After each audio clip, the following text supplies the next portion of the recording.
Bonjour à tous, bienvenue à ceux qui découvrent la newsletter. Chaque mois, un témoin nous confie son itinéraire de foi avec François de Sales. Et en cette rentrée des classes, on ressort les cahiers et les crayons pour parler avec le père Olivier Flot. Bonjour Olivier. Bonjour. Vous êtes oblat de Saint-François de Sales, prêtre coopérateur en paroisse, la paroisse Saint-Germain-du-Lac, c'est sur le secteur de Menton et Talloires, aumônier national des Louveteaux et des Jeannettes chez les Scouts et Guides de France et adjoint en pastoral à l'établissement Saint-Michel d'Annecy, fondé par la congrégation des Oblats. Vous avez été vous-même élève dans cet établissement où vous avez forcément entendu parler de François de Sales. À quel moment de votre vie vous diriez que vous vous êtes senti touché, rejoint par sa spiritualité ? Assez tôt, finalement, dès le collège, on entend beaucoup parler de François de Sales. À l'époque, moi, quand j'étais collégien, c'était le père Michel Tournade qui était le directeur. Et dès le départ, on avait cette devise de François de Sales, « Soyons ce que nous sommes et soyons le bien », qui était vraiment répétée très régulièrement. Et donc, ça me parlait bien parce que j'étais d'un naturel timide. Et de se dire que, en étant ce que l'on est, malgré tout, Dieu nous aimera, on pourra faire quelque chose avec Dieu. Ça m'a bien interpellé, un truc qui était là. Et puis, tout par amour et rien par force, aussi cette phrase qu'on entend assez souvent. Et se dire qu'on est accueilli, quoi qu'il arrive, et puis assez bien partout, finalement, puisque même on se sent en famille assez partout avec François de Sales. Et du coup, votre vocation religieuse est née assez tôt, finalement. Oui, dès la confirmation, donc au lycée. Je me posais déjà des questions. Après, il y a eu des plus et des moins, mais je me posais déjà des questions, oui. Les Oblats, les missionnaires de Saint-François de Sales, les Salésiens de Don Bosco, la plupart des congrégations salésiennes ont un volet éducatif important en France ou à l'étranger. Qu'est-ce qui, chez Saint-François de Sales, est inspirant pour un éducateur ? Il y a ce côté d'essayer de voir chez chaque jeune le fait qu'il y a du bien, il y a quelque chose de bon.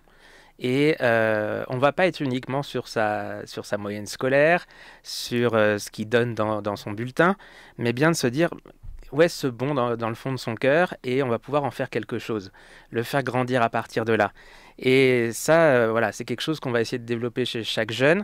J'ai même pu le voir dans l'éducation aux États-Unis. Quand ma première année de prêtrise, je l'ai fait dans un établissement scolaire des Oblats aux États-Unis.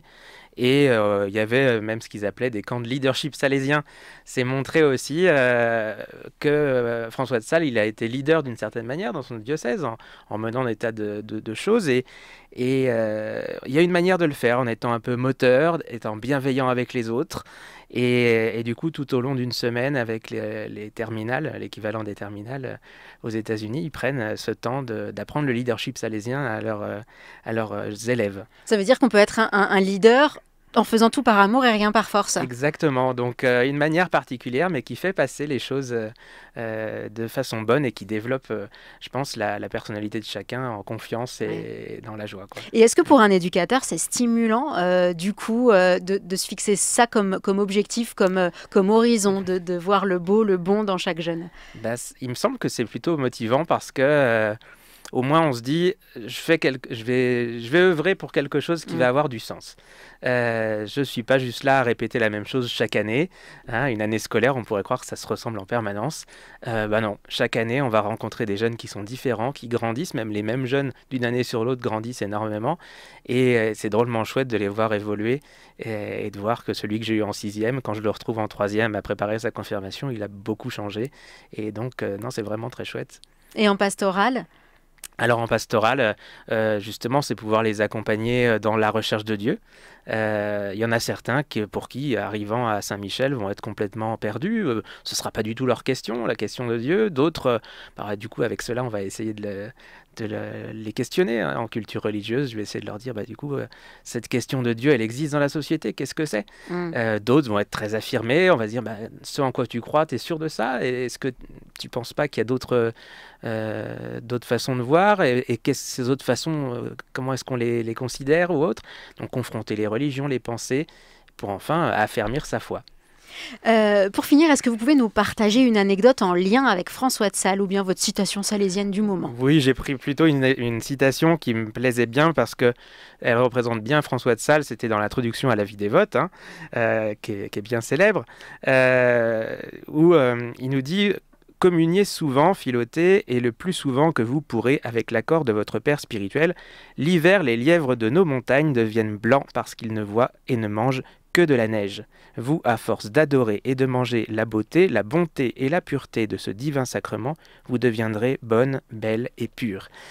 J'aime bien ce passage puisque on retrouve la façon de parler de François de Sales, d'utiliser des images, même parfois un peu fausses, parce que le lapin des montagnes qui devient blanc à manger de la neige, bon, scientifiquement, je suis pas certain. L'hermine devient blanche pour se confondre avec la neige, mais... mais le lapin, pas encore. Il n'a pas trouvé. Mais en tout cas, l'image est belle pour se dire que la communion va nous permettre de nous transformer. Et voilà, il va utiliser tout ce genre d'images pour...